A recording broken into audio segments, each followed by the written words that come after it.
A Policía Nacional busca os responsables dun dobre asalto en naves industriais da comarca do Salnés. Primeiro roubaron uns camións no polígono de Baión e logo intentaron roubar hélices de barco valoradas en 100.000 euros nunha empresa do Pousadoiro. Ao verse sorprendidos, abandonaron os vehículos e fuxiron a pé polo monte.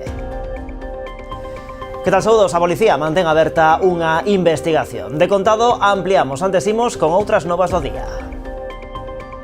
A Xunta avalía o traballo realizado polos efectivos da provincia de Pontevedra que se desprazaron a Valencia para colaborar nas tarefas de recuperación traladina. Foron 80 os efectivos que se trasladaron aos territorios afectados, onde estiveron traballando ao redor de 15 días. Hoxe, nun encontro celebrado en Pontevedra, puxeron en común as leccións aprendidas na procura de melloras. Mal inicio da campaña da Vieira en Rianxo, sen apenas recurso na ría. Tan só unha decena de embarcacións saíron nesta primeira xornada na que os quilos de captura nin tan sequera chegaron aos topes establecidos en 35 kilos por tripulante. A diferenza do ano pasado, no que se estableceu un plan único para Rianxo e Cambados, nesta campaña a Confraría Rianxeira conta cunha empresa para o eviscerado. Remataron as obras de humanización da rúa Aquilino Iglesia de Vilagarcía. Esta mañá visitaron eses traballos o alcalde, concelleiros do goberno local e o deputado provincial Marcos Guisasola. A obra foi financiada ao 30% pola Deputación de Pontevedra a través do antigo Plan Concellos. O orzamento total acadou os 267.000 euros, case 100.000 euros máis do previsto inicialmente. O Nadal xa está inaugurado no Concello de Valga. Porque xa está aberto ao público o Belén Artesanal en Movemento do municipio que este ano celebra a súa edición número 30. Faino cunhas 4.500 pezas que recrean os acontecementos de maior relevancia social, política e deportiva do último ano, tamén reservando un espazo a modo de homenaxe aos afectados pola Dina de Valencia.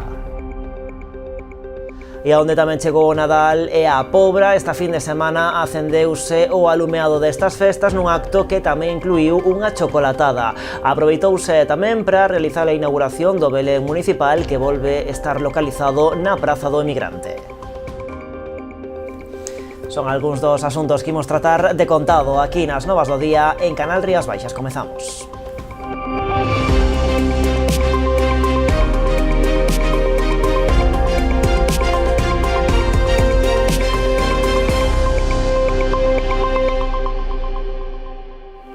A Xunta avalía o traballo realizado polos efectivos da provincia de Pontevedra que se desprazaron a Valencia para colaborar nas tarefas de recuperación traladina. Foron 80 os efectivos que se trasladaron aos territorios afectados, onde estiveron traballando ao redor de 15 días. Hoxe, nun encontro celebrado na Delegación Territorial Pontevedresa, puxeron en común as leccións aprendidas na procura de melloras.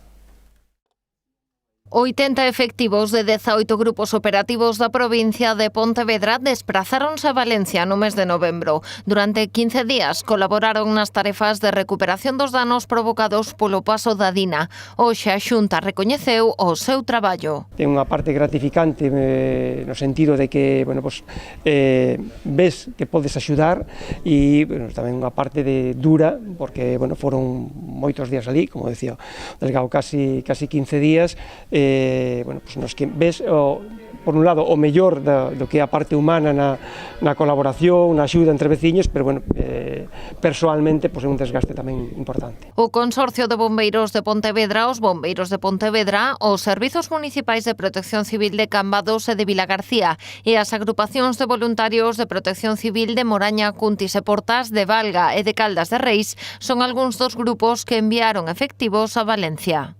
Temos que dicir que temos uns voluntarios e uns profesionales que están ao mellor nivel das emerxencias de España e, por tanto, a labor que realizaron foi moi valorada naquel momento.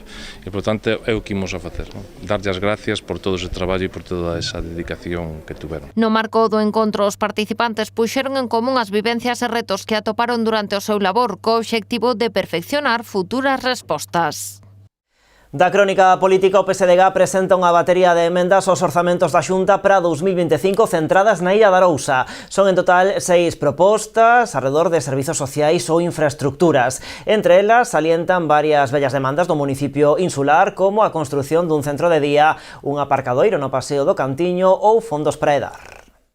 Son en total 6 enmendas que o Grupo Socialista xa rexistrou no Parlamento Galego e que se van debater esta mesma semana. Varias delas están relacionadas con infraestructuras, comezando pola futura edar do municipio, que conta con fondos do Goberno Central, pero non do galego. A Xunta levando anos dando as costas a depuración neste concello, pois o alcalde tivo que recurrir ao Goberno de España, pero en ese convenio que se firmou o 20% ten que asumir o concello, de aí ya é un orzamento moi elevado, tendo en conta pois o que estamos a falar dun concello pequeno, non? Entón, a Xunta de Galicia ao final ten a competencia en saneamento e depuración. Reclaman tamén a construción dun centro de día no concello, melloras no colexio A Torre, así como a reforma do Paseo do Cantiño, que inclúa tamén un aparcadoiro soterrado. Cada ano váisenos máis. A única contestación de Portos de Galicia é que seguirán tapando buratos. Pois nada, seguiremos remendando.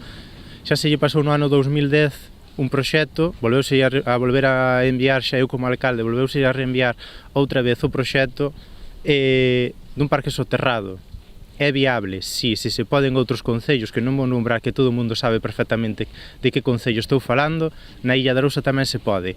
As emendas inclúen reclamacións para mellorar a estrada que dá acceso ao concello e a PO 299 e tamén medidas para facilitar o acceso á vivenda. Vémolo todos os días que se nos está, pues estamos perdendo xente empadronada porque non ten maneira de un acceso a unha vivenda todo o ano fixa, senón que só teñen 9 meses e os outros 3 só están para, para uso do turismo. Benvido sea o turismo, pero tamén ao final necesitamos asentar poboación e non botala fora da Illa de Arousa. Din os socialistas que estas emendas son a mostra de que a Xunta se esquece sistemáticamente do municipio, acusando o Executivo Popular dun trato discriminatorio.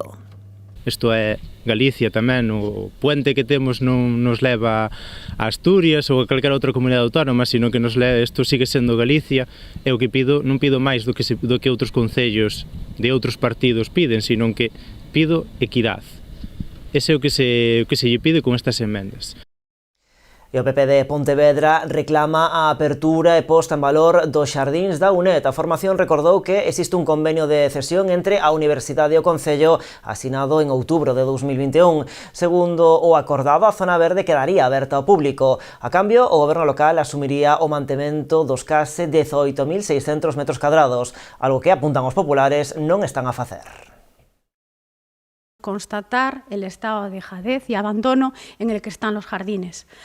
Los bancos están completamente deteriorados, el estanque es como una cloaca, árboles caídos, todas las consecuencias de la borrasca Kir, que hace ya casi 2 meses que ha pasado y todavía están sin terminar de recoger. Y en general pues hace falta muchísimas tareas de limpieza, de desbroce y de cuidado, que como podéis comprobar por las fotografías está completamente en un estado lamentable. El concello tiene abandonado todo Monteporreiro y en este caso específicamente los jardines de la UNED. No está cumpliendo el acuerdo pactado, que es algo que suele suceder. Lores no cumple sus promesas. Más triste es que Lores, cuando hace algo, se olvida de una parte fundamental que es el mantenimiento. No llega con hacer las cosas, hai que mantenerlas. Os populares levarán esta cuestión a pleno a través dunha moción na que reclaman que se cumpra este convenio. Creen que detrás deste incumprimento está a mala relación que aseguran manteñen os antigos socios de goberno, o BNG e o PSOE. Precisamente este acordo coa UNED asinárase por iniciativa dos socialistas.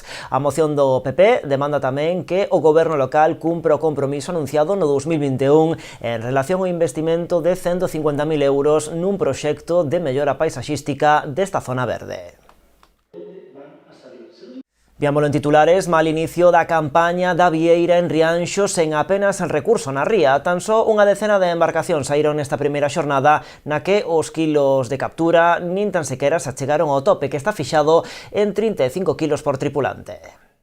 As expectativas xa non eran moi optimistas, pero esta primeira xornada da campaña da Vieira confirmou o peor dos escenarios. Non hai apenas recurso, polo que acadar os topes, fixados en 35 kilos por tripulante, foi misión imposible. Os barcos que están chegando din que Vieira que hai moi pouquiña, casi nada, chegou un barco con 4 kilos, outro con 8, as perspectivas son que na zona esta que non hai, incluso están dicindo que os barcos de Cambados, que son barcos que están afeitos a traballar nas zonas estas de aquí de dentro da ría, tamén estaban dicindo que daban 2 lances e que marchaban algún xa. A diferenza do pasado ano no que se estableceu un plan único para Rianxo e Cambados, nesta campaña a Confraría Rianxeira conta cunha empresa para o eviscerado e posterior comercialización. O ano pasado chegáramos a un acordo, malo que en últimas horas a Consellería dixonos que había que facer un plan polo tema da descarga, eu por non deixar a empresa non a tirada, pero bueno, non deixala sin produto, nada, fixemos un pato con Cambados, que era un 70-30, 70 para cá para Porto de Cambados,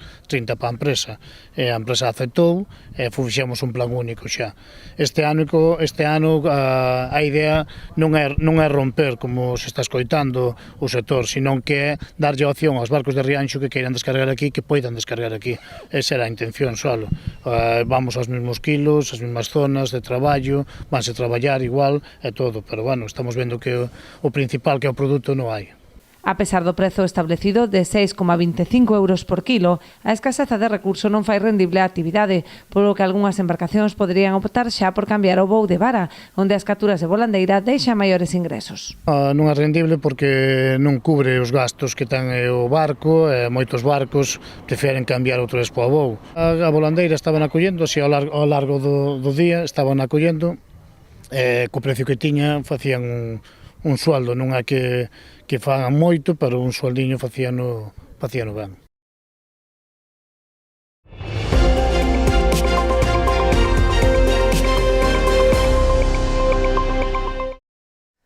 A Policía Nacional busca os responsables dun dobre asalto en naves industriais da comarca do Salnés. Os feitos comezaron en Baión, no concello de Vilanova, na madrugada do sábado ao domingo. Ao redor das 11:30 da noite, a Garda Civil recibía a alerta do roubo de 2 camións no polígono vilanovés. Xa de madrugada, era a Policía Nacional quen se mobilizaba despois de que o vigilante de seguridade da empresa Fundivisa, no polígono Vilagarcián do Pousadoiro, localizara os 2 vehículos no recinto desta compañía. Os ladróns empregáranos para intentar roubar nesta empresa dedicada á fabricación de hélices para barcos utilizando bronce. O portal estaba forzado e o mecanismo de apertura da porta fora arrancado, xunto con parte do peche de pedra. Segundo a policía, un dos camións estaba cargado con 5 hélices de 14 toneladas, valoradas en 100.000 euros. Ao verse sorprendidos, abandonaron os vehículos e fuxiron a pé polo monte. A policía mantén unha investigación aberta. E unha manta eléctrica semella estar detrás do incendio rexistrado este domingo nunha vivenda en Rianxo. As lapas orixináronse nun dormitorio do segundo andar deste edificio de 3 plantas situado na rúa Arcos Moldes. Foi o propio inquilino o que deu aviso aos bombeiros ao decatarse do lume que afectou a todo o dormitorio. A rápida actuación dos efectivos do Parque Comarcal de Boiro evitou que as lapas se estenderan ao resto da vivenda, aínda que foi preciso ventilala pola gran cantidade de fume acumulado. De feito, a única persoa que se atopaba no interior da casa foi trasladada ao centro de saúde para ser atendida por dificultades respiratorias tras a inhalación de fume. Seguimos con máis novas. Remataron as obras de humanización da rúa Aquilino Iglesias en Vilagarcía. Esta mañá visitaron eses traballos o alcalde, concelleiros do goberno local e o deputado provincial Marcos Guisasola. O alcalde salientou que a reforma desta rúa era un compromiso co barrio dos Duráns. A rúa mudou a súa fisionomía, pasando de estar completamente ocupada polos vehículos a contar con espazos de convivencia, co peón gañando terreo. Nunha das beirarrúas tamén se deseñaron zonas de xogos para fomentar que a veciñanza goce máis deste espazo. A obra foi financiada ao 30% pola Deputación de Pontevedra a través do antigo Plan Concellos. O orzamento total acadou os 267.000 euros, case 100.000 euros máis do previsto inicialmente por diversas dificultades que foron aparecendo durante a súa execución. O seguinte obxectivo, avanzou o alcalde, é seguir estendendo esta reforma ao resto da rúa Aquilino Iglesias. Esta rúa Aquilino Iglesias era un compromiso programático que tiña este concello de Vilagarcía con esta rúa, co barrio dos Duráns. Decíamos que había que humanizar e arranxar esta rúa E creo que estes xogos que están postos aquí ao marxen esquerdo simboliza moi ben cal é a filosofía que vamos a defender sempre para unha cidade como Vilagarcía. Unha nova inversión que o Concello decidiu que fora nesta calle, donde, bueno, pois xa vedes a humanización, os detalles dos xogos para os rapaces, o mobiliario, a xardinería, unha calle que facía falta que se humanizara, non? E outra mellora no Concello de Vilagarcía, neste caso no campo da Lomba, onde estrean videomarcador. Foi adquirido a través dunha axuda do Plan Extraordinario de Infraestructuras da Deputación de Pontevedra por un importe de case 22.000 euros. Esta mañá tivo lugar a recepción oficial coa visita do deputado de Acción Comunitaria do Goberno Provincial. Javier Tourís salientou as distintas axudas que está a recibir Vilagarcía para melloras en infraestructuras deportivas. Neste 2024, o Concello recibiu 200.000 euros que permitiron levar a cabo 3 actuacións: a renovación do céspede artificial de Verdón, as cadeiras do pabillón de Fontecarmoa e este videomarcador pro Estadio da Lomba. Hai que recordar que o plan de infraestructuras deportivas do Concello de Vilagarcía son sobre 200.000 euros, que unha parte destinada a cambiar o céspede artificial do campo de fútbol de Verdón e outra tamén as cadeiras do pabillón de Fontecarmoa. A verdade, pois é un dos concellos con máis achega do plan de infraestructuras deportivas. Este ano tamén volve outra vez a Diputación de Pontevedra a doblar o que é o presupuesto de infraestructuras deportivas de 4 millóns a 8 millóns de euros. Bueno, a volta da publicidade estaremos no Belén de Valga este ano cunha homenaxe aos afectados pola Dina de Valencia.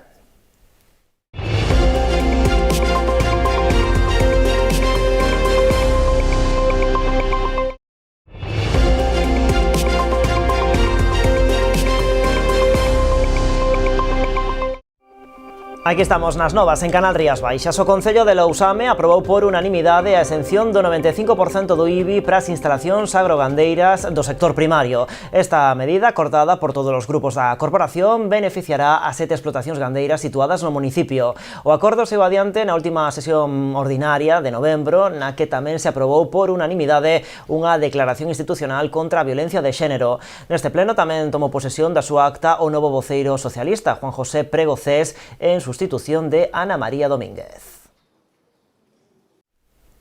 Máis cousas, arranca a campaña comercial de Nadal da Asociación de Empresarios de Ribeira. Na iniciativa, que se prolongará ata o 6 de xaneiro, participarán un cento de negocios sumando comercios e hostalería. Sortearánse vales de compra entre os clientes por un valor total de 5.000 euros. A Asociación de Empresarios de Ribeira, en colaboración co Concello e a Xunta de Galicia, volve a premiar a fidelidade dos seus clientes cunha atractiva campaña comercial de Nadal, que se desenvolverá dende hoxe ata o vindeiro 6 de xaneiro. Na campaña participarán un cento de establecementos, sumando comercio e hostalería.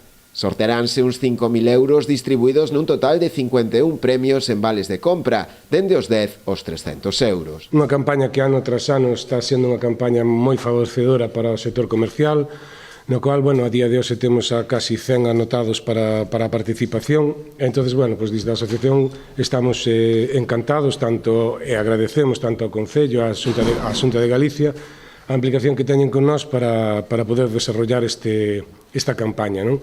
Ao final, bueno, unha campaña no que o ano pasado superamos as 125.000 tickets, no que, bueno, este ano, pois, a ver se podemos lograr igual os mismos. Como xa pasara en campañas anteriores, a patronal ribeirense porá a disposición tamén dos seus clientes un total de 5.000 tickets de aparcamento nos parkings do Centenario do Rueiro, co fin de incentivar así as compras no municipio. Desde a asociación, pois, tamén vamos a poñer a disposición de todos os participantes desta campaña 5.000 tickets de parking, no cual, pois, queremos que con ese sentido que o que volvemos sempre, apostamos polo parking de Ribeira, tanto polo Centenario como da Plaza de España. Esos tickets que son de media hora, pois no que veña a realizar as compras a Ribeira, saben que van a ter eses tickets para poder bonificar no parking, co que, claro, nós desde a asociación creemos que xa é un aliciente para poder querer compartir aquí as compras de Navidad, non? Dende o Concello, que colabora coa campaña, animan a veciñanza a mercar en Ribeira este Nadal. Dende o Concello sempre imos estar a carón do noso tecido comercial da localidade, incidir en que se compre na localidade e axudar aos propios veciños e veciñas de Ribeira. Estamos levando para a casa produtos de moita calidade, porque Ribeira ten un bo comercio, ademais de moito e de calidade. Pois estaríamos axudando a toda esa veciñanza que abre todos os días o seu negocio, estaríamos consumindo na propia localidade e tamén produtos da propia terra e, por tanto, reducindo a pegada ecolóxica. A dinámica da campaña será semellante á de anos anteriores e os establecementos participantes entregaránlle aos seus clientes unha rifa por cada 10 euros de gasto, para participar así posteriormente no sorteo de premios que se realizará na sede da entidade ante notario o día 8 de xaneiro. Éxito de público na noite aberta de Boiro, que este sábado celebrou unha edición especial facendo a coincidir co Black Friday. Os interesantes descontos que ofrecían os máis de 30 establecementos participantes atraeron a numerosos clientes que puideron gozar ademais dunha ampla oferta de actividades complementarias. Música, animación de rúa e diversos sorteos de vales de compra para gastar en calquera dos establecementos adheridos a Boiro Aberto. A AVE repartiu ademais chocolate con churros e bolsas de algodón entre os primeiros clientes que realizaron as súas compras.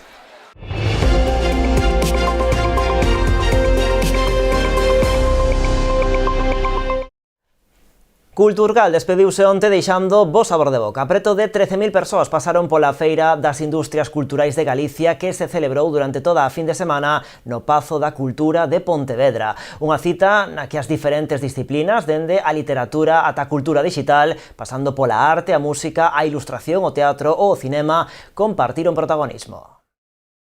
Nos coincidimos unha co director do Culturgal en que nunca é abondo os fondos que se dediquen á cultura galega e que, aínda así, este ano foi un Culturgal absolutamente exitoso no que queremos seguir traballando, colaborando e botando todos os esforzos para que siga sendo en anos venideiros un referente da cultura galega e quizáis o mellor expositor que a cultura galega ten neste momento dentro do país. Seguimos en Pontevedra. A directora Renata Oliveira será a encargada de dirixir o concerto de Aninovo da Orquestra Sinfónica da cidade. A cita celebrarase, como non, o 1 de xaneiro ás 7:30 da tarde no Auditorio do Pazo da Cultura. Nesta edición contará ademais co cuarteto Piscore, que se encargarán de poñer a nota de humor. Un día para gozar da música, para facelo en familia e probablemente para facelo como se todos fósemos nenos e nenas que podemos plantarnos no auditorio e gozar da música descubrindo esta música clásica que eu creo que fixeron un programa para gozar da música, para divertirse, para comezar o ano coa maior forza posible. Auguramos unha magnífica gala na que poderemos gozar da nosa música clásica, de bandas sonoras, de música actual e, por suposto, dos valses e marchas do noso habitual concerto, fusionada cuns toques de humor que nos farán comenzar o ano con risas e con diversión, tan imprescindibles para alimentar a nosa alma e comezar con enerxía positiva o novo ano. O Nadal xa está inaugurado no Concello de Valga, xa está aberto ao público o Belén artesanal en movemento do municipio, que este ano celebra ademais a súa edición número 30. Faino cunhas 4.500 pezas que recrean os acontecementos de maior relevancia social, política e deportiva do último ano, tamén reservando un espazo a modo de homenaxe aos afectados pola Dina de Valencia. Ao redor de 400 metros cadrados nos que dende a parroquia de Campaña no Concello de Valga 4.500 pezas feitas de xeito artesanal repasan o que deu de si o último ano en todo o mundo. Xa está aberto ao público o Belén artesanal en movemento. Que non só é o que é o Belén, o nacemento en sí, sino que hai moitas historias que ocurren durante o ano que aquí fanos ver e fanos recordar, fanos facer memoria a todos nós.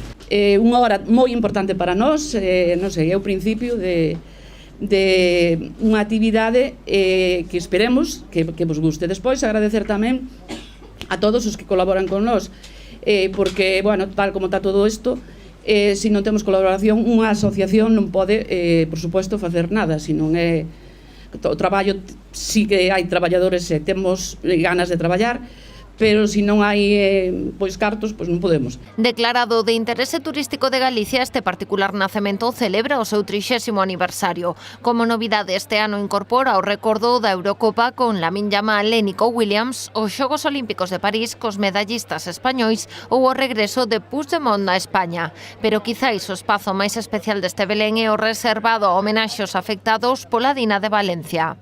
Contribúe a que o Nadal en Galicia pois sexa un Nadal no que todos queren participar. Nese sentido, hai que lembrar que o Belén da Valga pois é unha festa de interese turístico de Galicia. Quixera felicitar a todos os que participan na súa confección ano tras ano, e tamén felicitarnos por eses 30 anos de historia e por ser un dos acontecementos do Nadal en Galicia que máis persoas acolle. O Belén xa se pode visitar de xeito totalmente gratuito. Permanecerá aberto ao público ata o domingo 12 de xaneiro, co obxectivo de superar as máis de 45.000 visitas que recibiu no ano pasado. Para nós é unha alegría inmensa que o traballo de toda esta xente se vexa refrendado con esta cantidad. Hoxe pois sabemos o día que temos e pois xente na cola aí esperando para visitar, non? Este ano a Asociación Amigos do Belén repetirá a súa tómbola solidaria. Será o vindeiro sábado 7 de decembro e a recadación destinarase de xeito íntegro aos afectados pola Dina. E seguimos con máis cousas do Nadal. A Pobra procedeu esta fin de semana ao acendido do alumeado destas festas. O acto simbólico no que participaron as autoridades locais desenvolveuse na Praza Alcalde II Durán. Aproveitouse tamén para realizar a inauguración do Belén municipal, que volve a estar localizado na Praza do Emigrante. O Nadal xa chegou á Pobra, que aproveitou esta pasada fin de semana para proceder ao acto simbólico de acendido do alumeado. Como é tradición, nos últimos anos desenvolveuse na Praza Alcalde II Durán, totalmente engalanada para a ocasión. Aínda que o tempo non acompañaba demasiado, foron moitos os veciños que non quixeron perderse este acto, co que se dá inicio á época do Nadal na localidade. Aproveitouse tamén para proceder ao descubrimento do Belén municipal, localizado na Praza do Emigrante. Como acontece todos os anos, o nacemento incorpora este ano algunha que outra novidade. O seu deseño e montaxe encargouse María San Martín, xardineira municipal. Este ano contou tamén coa colaboración do persoal e usuarios do Centro de Atención á Discapacidade, que se encargaron eles mesmos de realizar tamén parte do decorado. Tampouco faltou a tradicional chocolatada, poñendo a nota gastronómica esta xornada, que cada ano esperta un maior interese da veciña. E máis de 300 persoas acudiron este domingo á 27ª Gala Benéfica de Cáritas Arousa. De novo, a resposta da veciñanza foi enorme. O evento permitiu recadar máis de 2.100 euros para esta entidade a través da venda de entradas e os sorteos de varias cestas de Nadal. A gala, que tivo lugar no Auditorio de Vilagarcía, contou con varias actuacións musicais. Arrancaron o acto Arosa Abai, seguido de Cantos da Terra. O punto e final as actuacións puxérono as bailarinas de Perla da Arousa. E todo isto coa visita tamén dos mozos de Arousa. Raúl, Borjamina e Bruno animaron a tarde e fixeron rir ao público. Tamén repartiron sorte porque foron os encargados de realizar os sorteos desas cestas. A gala serviu tamén para poñer en valor o traballo que desenvolve na nosa contorna Cáritas Arousa, atendendo ao longo do ano a dúcias de persoas en ámbitos do máis variado. Nese sentido, destacáronse os diferentes servizos que ofrece o colectivo, comezando polo seu comedor social, o servizo de roupeiro, asesoramento laboral, atención psicolóxica ou programas contra a soidade ou o illamento social. Dende aquí tamén aproveitei para mandar un agarimoso saúdo a todas as persoas que fixeron posible este acto solidario e tamén o meu agradecemento a Cáritas por ter contado comigo para conducir esta gala. Que ben o pasamos onte no Auditorio de Vilagarcía. Bueno, rematamos as novas de hoxe con música, dándolles conta do concerto de Santa Cecilia ofrecido pola Banda Municipal de Música de Lousame esta fin de semana. A actuación tiña lugar no Auditorio da Casa da Cultura e a ela asistiron medio cento de persoas, entre os que se atopaban varios concelleiros do grupo de goberno, entre eles o tenente de alcalde Esteban Ares e a concellera de Cultura Silvia Agrafojo. O programa foi do máis variado, no que primaron versións de temas de música actual, que clásicos do jazz e do rock ata versións de grupos como Coldplay ou bandas sonoras de películas. O concerto foi realizado pola Asociación Cultural Prudencio Romo en colaboración co Concello de Lousame. Deste xeito, poñemos o punto final ao informativo deste lunes. Vémonos mañá.